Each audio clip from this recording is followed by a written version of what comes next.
Good evening, everyone, and welcome.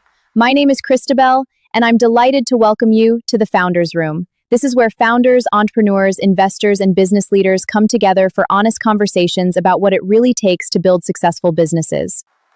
Every week, we'll explore the challenges, opportunities, and decisions that shape businesses, from securing investment and scaling for growth to leadership, innovation, and everything in between. So, joining me today is our special guest, Matthew. Matthew, it's a pleasure to have you with us. Thank you, Christabel. It's a pleasure to be here.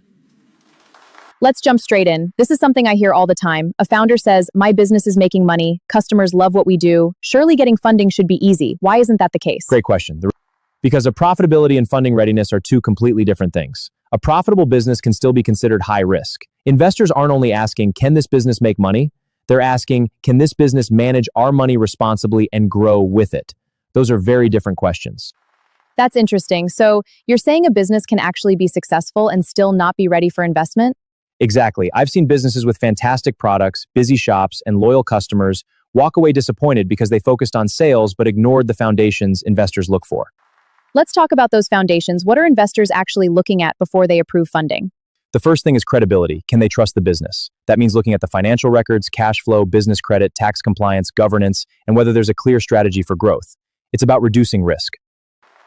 I think many founders would be surprised by that. Some believe that if they can show healthy sales, everything else will fall into place. And that's one of the biggest misconceptions. Healthy sales are encouraging, but investors need evidence that the business is organized, disciplined, and prepared for growth. Let's make this practical. Imagine someone watching us today is planning to apply for funding in 6 months. What's the first thing they should do? Before filling in a single application, they should ask themselves one question. If I were the investor, would I invest in my own business? Then carry out an honest review. Are the financial records current? Is cash flow under control? If those basics aren't in place, the application is already weaker than it should be.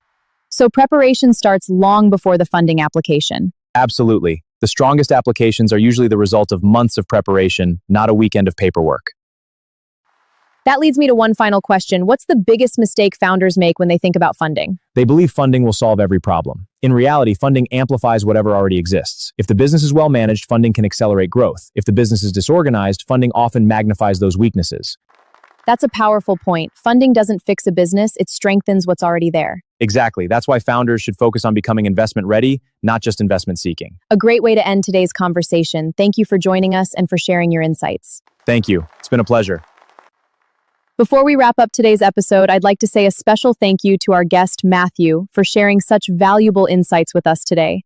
Matthew, thank you for sharing your expertise and insights with us today. Thank you for having me. It's been a pleasure.